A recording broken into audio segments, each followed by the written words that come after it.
determination would be. Our concern is that you all have met with the committee majority, perhaps several times, information, documents, testimony, and we're in the dark. And that's not how Congress works. That's not how committees work. And I'm sure, Mr. Levitt, you would agree with me that when you were on the Hill, that's not how things work. And so that is what, sorry? I just said it depended on what was happening. I've seen examples of congressional staff retaliating against whistleblowers, and I've also seen those whistleblowers then refuse to engage with those congressional staff. Fair enough, and maybe that happens, but we haven't even been given the opportunity to do that in violation of committee rules. Ultimately, what we are here for is because these three individuals are expressing in various degrees their objection to their treatment with the FBI. They have also, in varying degrees, expressed support for the January 6th insurrection, and in some cases have even allowed those personal views to influence their official duties. Now, the allegations that we are dealing with here today, and the reason why whether or not people are whistleblowers matters or your credibility matters, is you're just the three individuals, three people in an organization of tens of thousands who are making these allegations, and so credibility does matter. I was a federal prosecutor for 10 years working alongside the good men and women of the FBI. I never once had a political conversation. I never once had any politics interfere with the work that we were doing as part of our official duties. And if I did, I would certainly call it out and report it up the chain. That is not appropriate.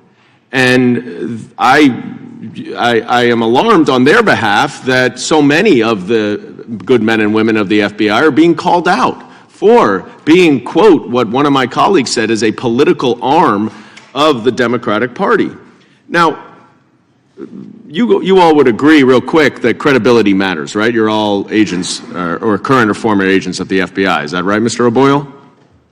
Correct? Yeah. Mr. Friend? Yes. And Mr. Allen, right? I'm a staff operations specialist, sir. So you don't believe credibility matters? Credibility does matter, sir, but I'm a staff operations specialist. My official. But let's take the chairman's opening statement for a second. He said in his opening statement about the John Durham report that Mr. Durham found that there was no predicate and no basis to open the investigation. I'm going to read you a paragraph from page 295 of the Durham report. It says, under the FBI's guidelines, the investigation could have been opened more appropriately as an assessment or preliminary investigation. FBI investigations opened as preliminary investigations, short of full investigations, if necessary and appropriate, may be escalated under the guidelines by converting to a full investigation with supervisory approval. Mr. O'Boyle, does that sound like Mr. Durham determined that there was no basis at all to open an investigation, as the chairman said? I would have to have more information, but based on what you just read, it sounds to me like, based on FBI rules, a preliminary investigation ought to have been opened if anything was going to be opened at all. And it sounds like it was opened straight as a full investigation. Right. But I also don't. And you understand the difference is really just based on timelines and a slightly narrower range of authorities, but that preliminary investigations are often escalated to full investigations after some additional investigation, right? They're also often just shut down. Sure, right, of course. I see that my time is about to expire, and I look forward to my additional questions. But I would just note for all of us here that to use three individuals' personal experiences, including determinations based on a number of different levels of review at the FBI that you no longer warrant your security clearance, is a very bold and unfounded statement to use to claim that the FBI is a weapon of the Democratic Party, and I yield back. Kentucky is recognized. Americans are upset and they are angry that the government's been weaponized against them. But I think they're better served if we remain dispassionate in reviewing this evidence. But I have to admit, I came here today trying to be dispassionate, but I'm feeling emotion. I'm feeling disgust. Before us, among these witnesses, is represented decades of exemplary service in the military, in the FBI, service to our country for which your families have sacrificed, for which you have sacrificed to give this service, and now the other side of the aisle just wants to disparage you, for bringing forth facts that the American people need to know, that we need to know if we're going to change these whistleblower laws so that you're not punished for bringing us the truth. This is our we've had 4 hearings, and I'm noticing a disturbing trend here. Big business is working with the government to weaponize against the American people. And, the government says, well, this is okay because we're not violating the Constitution. The big business is doing this voluntarily, and we saw this with social media companies. But I want to play testimony from a whistleblower who's not here with us today. If you could cue that up about how we've seen in this instance working with the FBI to violate civil liberties. I believe it was either on January 7th or 8th, the Bank of America, with no directive from the FBI, data mined its customer base. And data mined a date range of 5 to 7 years of any BOA customer who used a BOA product. And by BOA product, a debit card. They compiled that list, and then on top of that list, they put anyone who had purchased a firearm during any date. I find that testimony chilling. That was the retired FBI supervisory intelligence analyst, George Hill, who gave us that testimony. And what he said there is that Bank of America compiled a list of everybody who used a credit card or a debit card between January 5th and January 7th inside of Washington, D.C., and gave that to the FBI. But before they did, they looked at anybody who had ever purchased a firearm, according to their records, and elevated those people to the top of the list. And they didn't geofence it to Washington, D.C. You could have, as Mr. Hill testified, you could have bought a gun in 1999 in Iowa with a Bank of America card, and then you got heightened attention, and it was given to the FBI. Now, whether the FBI asked for this or whether they did this voluntarily is very chilling, because Bank of America, they've got a lot of issues in front of the government. And this is where you get into this unhealthy feedback loop. Bank of America spent $250,000 lobbying us on an American Rescue Plan, issues related to Paycheck Protection Program, general issues related to data security, and general issues related to interchange, and general issues related to privacy. The irony of it. Bank of America is violating your privacy, working hand in glove with the FBI. Now, the FBI will say, we didn't ask for this, they just gave it to us. It doesn't matter. It's a violation when you get to this level of cooperation. Now, I want to turn to something else that's troubling me very much. The whistleblowers here before us today have described incentive-based payments related to increasing the number of criminal investigations. Mr. Friend and Mr. Allen, you've talked about this. Mr. Friend, can you tell us what that's about and why that might be unhealthy? It's extremely unhealthy. It's called integrated program management. It's a process that the FBI uses annually to essentially establish arbitrary metrics for itself to achieve as far as opening up a certain number of cases and using certain tools and getting certain accomplishments. This in football terms, this sounds eerily similar to the Saints bounty gate.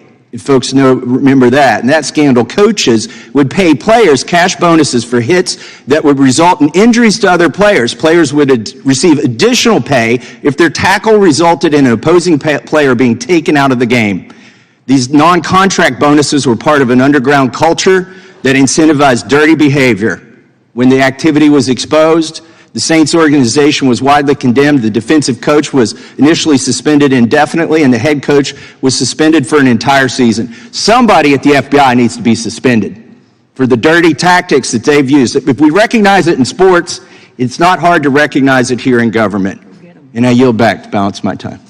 Gentleman yields back. Chair recognizes the gentleman from New York, Mr. Goldman. Thank you, Mr. Chairman. I'm going to move quickly through a couple different questions. We established earlier credibility matters, certainly for witnesses who appear before us. Mr. Boyle, do you know who Kash Patel is? I do. Have you received any money from Kash Patel or his organization? I have. When you previously met with the majority members and/or majority staff of this committee, was Kash Patel present for that meeting? No. To your knowledge, has Kash Patel ever spoken to the committee members on your behalf? Not that I know of. Not that you know of. Was anyone present for your previous meetings with committee members and staff on the majority that were not members of this committee or staff of this committee? My counsel. Your counsel? Anyone else? I don't think so. No. Is Kash Patel helping you finance your counsel? Not that I'm aware of. Okay. Mr. Friend, what about you? Do you know Kash Patel as well? Yes. And did you receive any money from Kash Patel? Yes, he gave me a donation last November. A donation? Yes. Are you a charitable organization? I was an unpaid, indefinitely suspended man trying to feed his family, and he reached out to me and said he wanted to give me a donation. Did he have any, was he present for any of your meetings with committee members or staff? No. And how many times did you meet with the committee members or staff prior to your transcribed interview? I never met with them prior to my transcript. Did you speak to them on the phone? Yes. Okay, all right, so you spoke to them on the phone. Yes, I spoke to them on the phone, corresponded. Did you provide documents? Yes, I gave them my written declaration. Did they ask you whether they could share that with the minority? I don't know. At the time, I don't believe they were actually in the majority. Did they ask you whether they could share the documents? I don't remember if they did or didn't. I want to focus a little bit on that SWAT case that you mentioned, Mr. Friend, where the SWAT team was used to make an arrest of someone associated with the domestic violent extremist group. That was not your case? That was a case that was within my office. The Joint Terrorism Task Force sort of ran all the cases together. Okay. Well, did you work on that case? My name is on it. I did not perform work for it. Got it. And what evidence did you have that this defendant had offered to surrender to the FBI? The evidence I had was in his conversations with the individuals from my office who he spoke to. He said that he would cooperate. So he said he would cooperate with the FBI, but he never told you that he would surrender to an arrest. Those are two different things, you agree, right? No, I wouldn't. If somebody told me that if you need anything from me, just let me know, I'll cooperate, I would interpret that to mean I could reach out to them if I had a criminal charge. Really? Yes. Interesting. All right, that's certainly not my experience. Mr. Allen, you passed around information to other members of the FBI related to January 6th, is that right? Yes, sir. And you were admonished by your supervisor not to do that, is that right? I was not, sir. You were not. So when it says here in the FBI's letter to Mr. Jorman of yesterday that your supervisor admonished you to stop circulating these materials on multiple occasions, you're saying right now that the FBI is lying to this committee? That statement that they wrote is inaccurate. Okay. Did you write to your colleagues to, quote, exercise extreme caution and discretion in pursuit of any investigative inquiries or leads pertaining to the events of January 6th? Yes, I corresponded with my teammates. Did you write that? Yes, I wrote those words in the correspondence. And that was after you had been admonished not to send information about January 6th, right? I was not admonished to not send information. But you do agree that your personal opinion should not influence your official duties, don't you? No, you should be objective and analytical in all the, decisions and information. No, that was my question. Your personal views should not influence your official duties. No, you should be objective in doing the conduct of your job. And now, Mr. Friend and Mr. O'Boyle, I don't have much time, but you agree that you were field agents, correct? Correct. And you understand chain of command, do you not, Mr. O'Boyle? I do. Right. So that if you make a suggestion to a supervisor and your supervisor overrules you, that's the nature of the business, isn't it? Not if it's a violation of a law. And you make decisions about whether grand jury subpoenas should be served or not as a field agent of the FBI? Time the gentleman is If I have a reasonable belief, I can make a protected disclosure, which is what I've done. Okay, but do you think you make those Time of the gentleman has decisions? expired. Gentleman yields back. Chair recognizes himself. Mr. O'Boyle, why do you think they came down on you so darn hard? Deep down, what do you think their motivation is? I think they want to, the agency as a whole wants to get rid of people who simply just don't toe the line that they want. They don't want critical thinkers.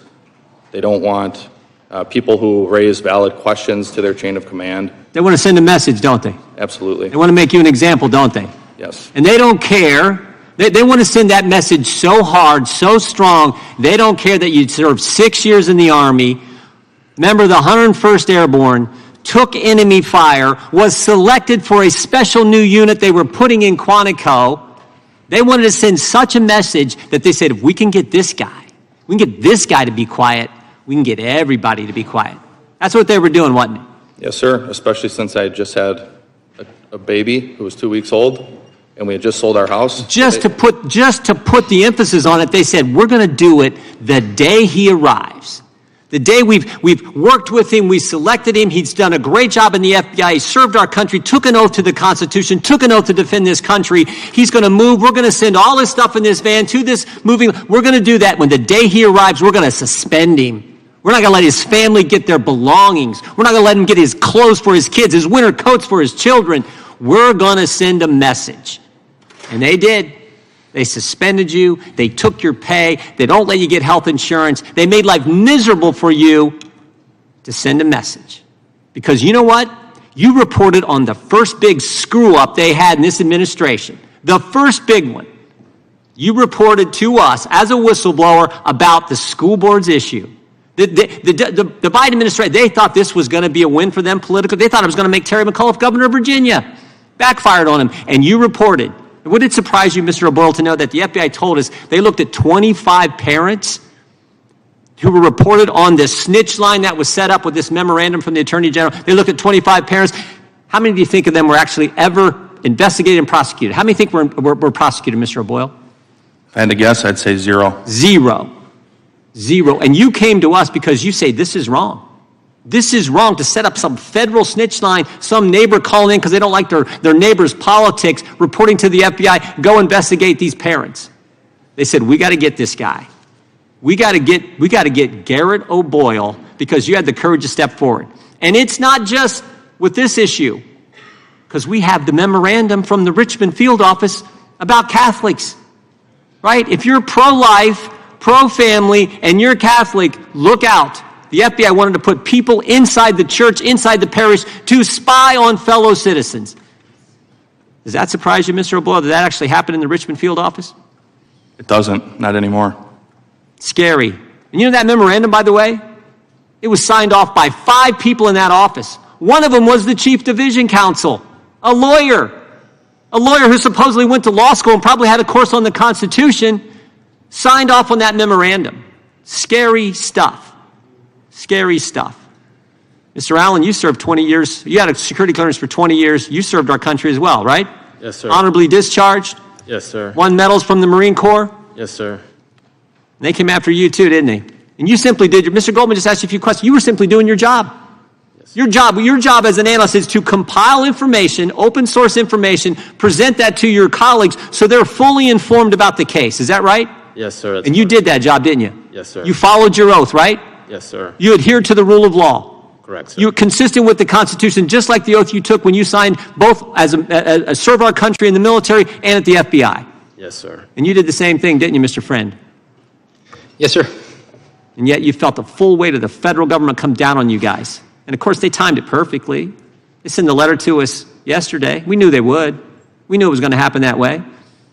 And as Mr. Boyle said earlier, he's getting his hearing tomorrow, right, Mr. Boyle? That's when they tried to schedule it. We've not heard back. Yeah, thank you. Thank you for your service to the country. Mr. Bishop was right.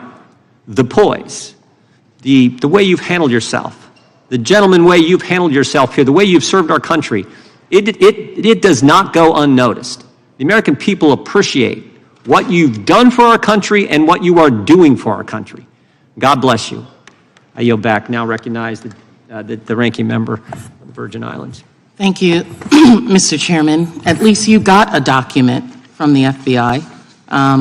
We here, your colleagues in Congress, don't get documents from you, don't get material from you. That document was sent to Chairman This is my Adler, 5 Ranking Member minutes. Nadler. This is my 5 minutes. I understand. didn't I'll give you yield extra to you. time, but it went to Chairman Adler. I didn't or yield Ranking to you. Member Nadler. I didn't yield to you, not Mr. Allen's testimony, not a lot of testimony. But, you know, I do and am concerned when I hear about people not being able to provide for their families. That does upset me as a parent, as a daughter of law enforcement, a granddaughter of law enforcement. I don't come from a place where I do not respect law enforcement, and I understand the sacrifices that they and their families make. Mr. Allen, do you know who Brian Reagan is? Is the name Brian Reagan? Yes, do you know who that is? I'm not aware of a... Okay, Brian Reagan was an Air Force individual, an Air Force airman who sold classified information to China, Iraq, and Libya. Mr. O'Boyle, do you know who Reality Winner is? Yes, Reality Winner was an Air Force also, an NSA contractor who in 2018 pleaded guilty to multiple violations of Espionage Act as a contractor who leaked information about the Russian interference in the 2016 elections. Do any of you up here sitting there know who Jack Terexra is, right? We all know who he is. He's the young man in the National Guardsman in Massachusetts who leaked massive amounts of classified information. So because someone served our country in the military and that they do work for a federal agency does not exempt them immediately from being someone who could potentially commit espionage or lose security clearances. We give everybody a pass just because they served our country. We respect their service. But if they break the law, then that means that they have to face the consequences. If individuals do things that they're in the process and it determines that they are in fact have to have their security clearances removed, then that's what happens. So, my father served, all of my uncles served, people in my family served in the military, and we all respect that. But that does not give individuals a pass and means that they cannot be questioned about their security clearances and their allegiances later on to the country. You know, my colleague, Mr. Goldman, asked questions about Kash Patel, his engagement, his involvement with some of the witnesses here. Even another one of my colleagues brought up a testimony from Mr. Hill. He was just in awe and could not believe, he was chilled by what he said about Bank of America. I'm chilled by that same individual saying that the FBI are brown shirts, that they're Nazis, that the law enforcement agency are in fact Nazis. That's a more chilling component to me. But, this is more of the same that we see each and every time that we're here. First, just as was demonstrated in the process that we're in right now, an unwillingness to follow precedent, follow the rules. The rules don't apply when it comes to the Republicans. They want a different set of rules for themselves than everyone else. They want a different set of rules for their political beliefs than other individuals have. Individuals who are espousing their beliefs on the job where they're not supposed to, it's okay when it's their beliefs, but if it were somebody else, then a different set of rules would apply to them. Hiding information, it's all part and parcel of the Republicans' attempt to make Americans distrust our rule of law, so that when 2024 comes around, and should their candidate not win, more and more people will not believe the truth. The truth matters. The truth matters. And hiding information and stating a lie over and over again does not make it true. And we will continue to, yes, be concerned. And Mr. Chairman, I continue to say that there are, I believe, areas that I think that we can work on. I have not had a discussion with you. I've sent you letters about what I believe those areas are. No response with regard to that. But in their times, Time of the gentlelady's expired. I'm happy to do that with you. Thank you so much, Mr. Chair. The gentleman recognizes the gentleman from Utah for 5 minutes. Thank you, Mr. Chairman, and to the witnesses. I actually am missing another event, but I could not leave until I had an opportunity to thank you. Thank you for your courage. Thank you for your honesty. And honestly, I apologize for some of the behavior and the words of my colleagues. It reflects poorly on Congress.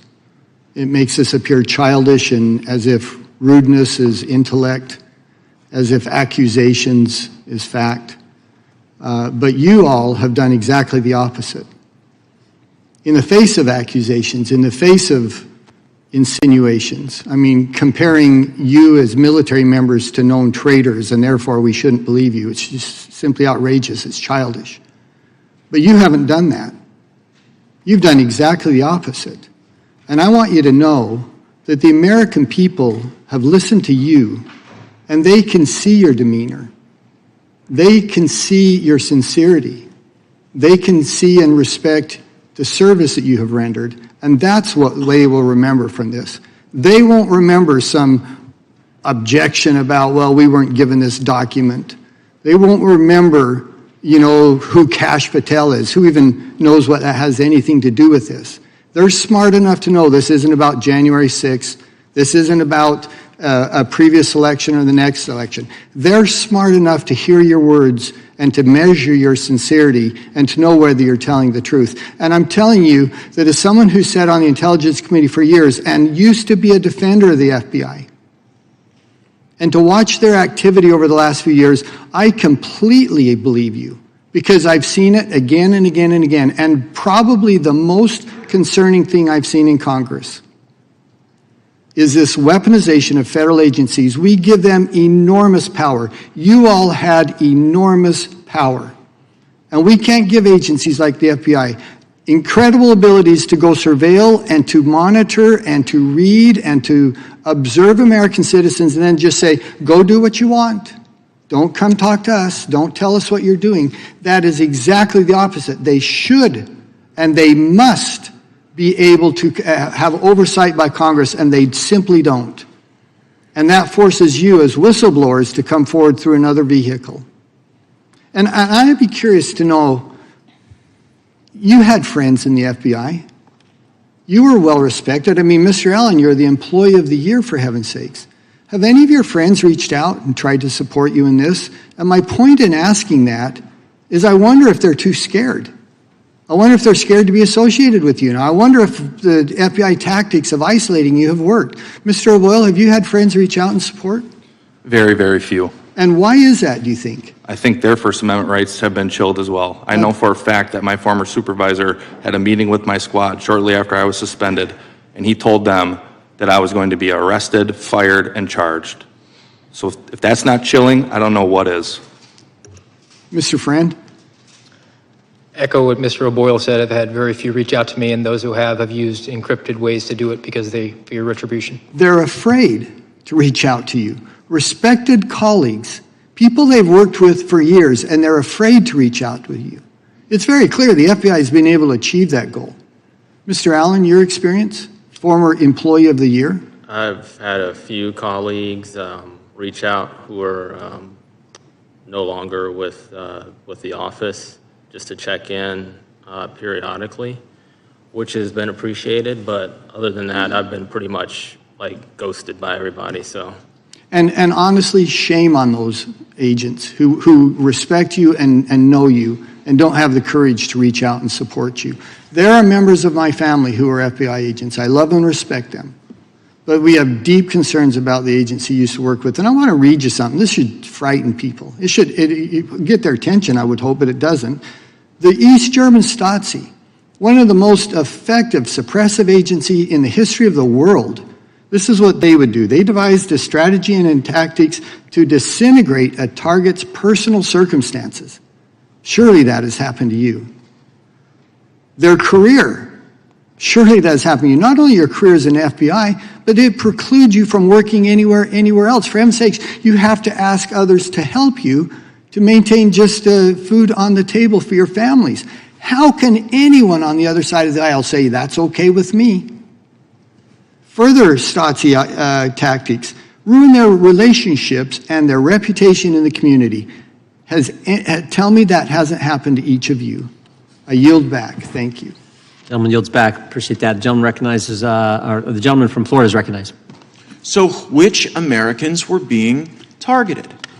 Now, August 2nd, 2022, a media organization obtained a copy of a document which whistleblowers subsequently authenticated to the committee that is styled the FBI's Domestic Terrorism Symbols Guide on Militia Violent Extremists. Mr. O'Boyle, are you generally familiar with that guide? Yes. And that guide identified certain things that made people more likely to be deemed a threat or terrorists, didn't it?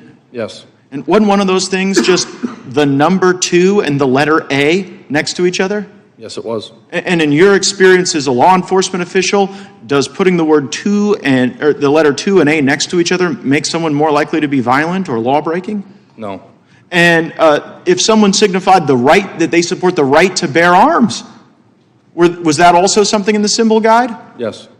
And how about this one? Really got me. The Betsy Ross flag. Was the Betsy? It was. And what about the Betsy Ross flag makes someone more likely to be a violent extremist? I wish there was a reasonable explanation for that question. There isn't. And people blew the whistle and said this stuff is crazy. Americans are being targeted. Mr. Friend, you ever been to a school board meeting? Yes, I have. FBI ever sent you to the parking lot of a school board meeting? Yes, they have. And in the parking lot of a school board meeting where the FBI sent you, you were taking down information regarding people's license plates. That's correct. Now, it wasn't the first time you'd been to a school board meeting, was it? No, I went on my own as a private citizen. As a parent. Yes. And so there you were. It must have been quite an interesting perspective. There you were taking down the information of people, parents attending school board meetings on behest of the FBI, and you had been one of those parents at a school board meeting.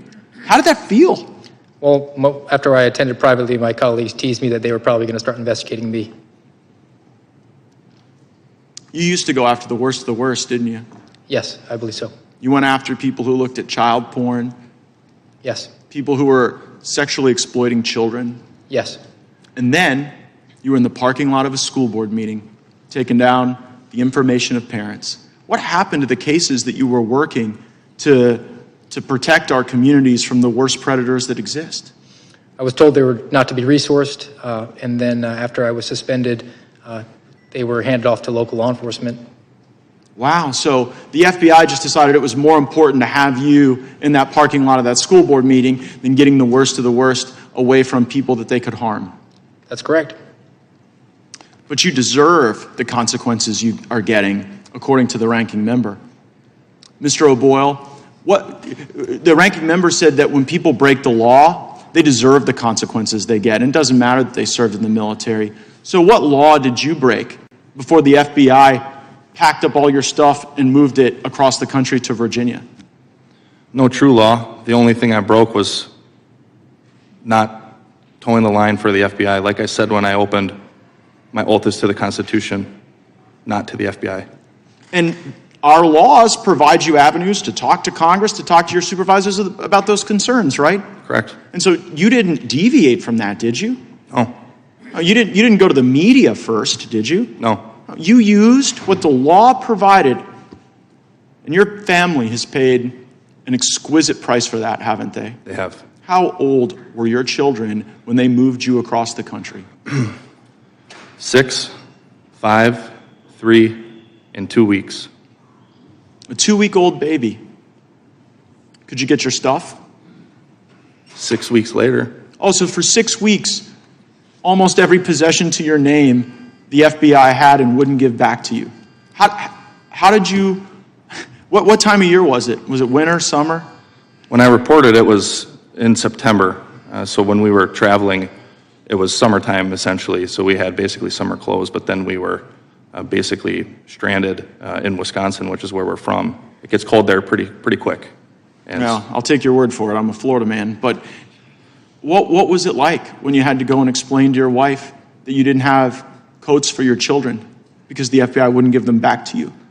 It was horrible. I mean, we were asking family for clothes, and excuse me. It was a difficult time. Yeah. You became a charity case, didn't you? I did, and now I get derided for that. I never thought I'd have to accept charity in my life. I thought I would be able to take care of my family, but I'm grateful for everyone who has provided charity to me. That even includes a former colleague's church.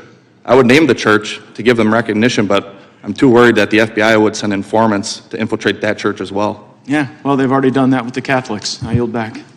Gentleman yields back. The gentleman from North Dakota is recognized. Thank you, Mr. Chairman. The Durham report dropped this week, and it's an absolute, the politically motivated misconduct by the FBI and the DOJ is outlined in very, very specific detail, and it's an absolutely damning indictment on the FISA court. And the response from DOJ and Director Wray continues to be that all of the people engaged in that conduct are no longer with the DOJ or the FBI. And Director Wray has emphasized the importance of doing things the right way. Essentially, it's all in the past, nothing to see here, just trust us. Mr. Allen, do you think the FBI leadership does things the right way? No, sir. Mr. Friend? No, sir. Mr. O'Boyle? No, sir. And the Durham report detailed that submitted warrant applications to the FISA court without interviewing witness, failed to correct warrants after learning more information about a witness's reliability, failed to disclose exculpatory evidence to a secret court, omitted information that contradicted what they had told the court previously when they were trying to get extensions, and in one case, they actually fabricated an application for the warrant. And in a letter dated on May 15th, the DOJ informed us that we don't have to worry about it anymore because they revised some forms, issued a whole bunch of new guidance. They promised us that they have a better way to maintain files. They implemented more training. The FBI loves training. The bureaucrats love training. They have more internal oversight. They have a rigorous and robust oversight program. They instituted technical updates and they automated workflow. You know what's not mentioned anywhere in that letter? Consequences. There are no consequences, no penalty, no punishment. So if there's no consequences, there's no prosecutions, then there is no incentive for the DOJ or the FBI to hold themselves accountable. And the single best way for the American people to learn about the abuses carried out by our government is by whistleblower testimony. And so the single most effective way to keep these things from coming to light is to make sure it is known that dissent will not be tolerated and speaking out will be dealt with severely. And just this week, the IRS whistleblower was removed from a case at the request of the DOJ in a clear case of retaliation and violation of the law. So, Mr. Allen, when we're talking about this and what you all have gone through and your families have gone through is just heart-wrenching, and Congressman Gates just walked through it, but what are the consequences moving forward for your colleagues on whistleblowing? I think in light of what's happened to us and what's happened to all the people involved with that investigation, I think it definitely has to send a chilling effect across the agency, and there's just an incongruence in how personnel at a high level have been treated and how we've been treated. Mr. Friend, this is a public setting, we're testifying, but can you tell the American people what has happened in your life since you have come forward and given this information? Well, thank you for that. Beyond leaking my medical information to the New York Times and insinuating that I was under disciplinary action for shooting a firearm in my backyard inappropriately, I was also denied the opportunity to seek outside employment on 2 occasions, denied my training records, which in essence is denying me outside employment. The Inspector General is now aware of the illegal and improper gag order that was issued on me that basically told me that I was not allowed to speak to my family or my attorney about the existence of an investigation. So if one of your former colleagues is looking at this and watching this and they have information that they think is subject to being shed light on with the American people, do you think how you've been treated would give them pause? It has, and that's why they laundered the information to me, and that's how I've been able to expose more things now from the outside. And Mr. O'Boyle, we just heard from your interaction with Mr. Gates and how all of this occurred and all of the hardships you've gone through. If one of your really good friends, your former colleagues, came to you and said, I have this thing that is being covered up, and I think the American people need to know about it, what advice would you give them? I would tell them first to pray about it, long and hard. And I would tell them I could take it to Congress for them, or I could put them in touch with Congress, but I would advise them not to do it. So you would legitimately try to protect one of your colleagues from doing what you have done? Absolutely. And how do you think that solves being able to shine light on corruption, weaponization, any kind of misconduct that exists with the American people? It doesn't solve it. But the FBI will crush you. This government will crush you and your family if you try to expose the truth about things that they are doing that are wrong. And we are all examples of that. I can't think of a more sobering way to end a hearing. I yield back.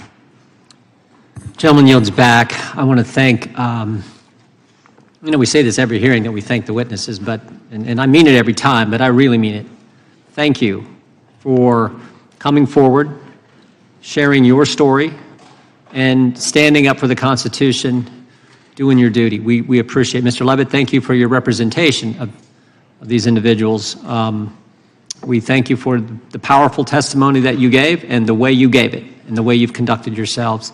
And with that, without objection, all members will have 5 legislative days to submit additional written questions for witnesses or additional materials for the record. Without objection, the hearing is adjourned.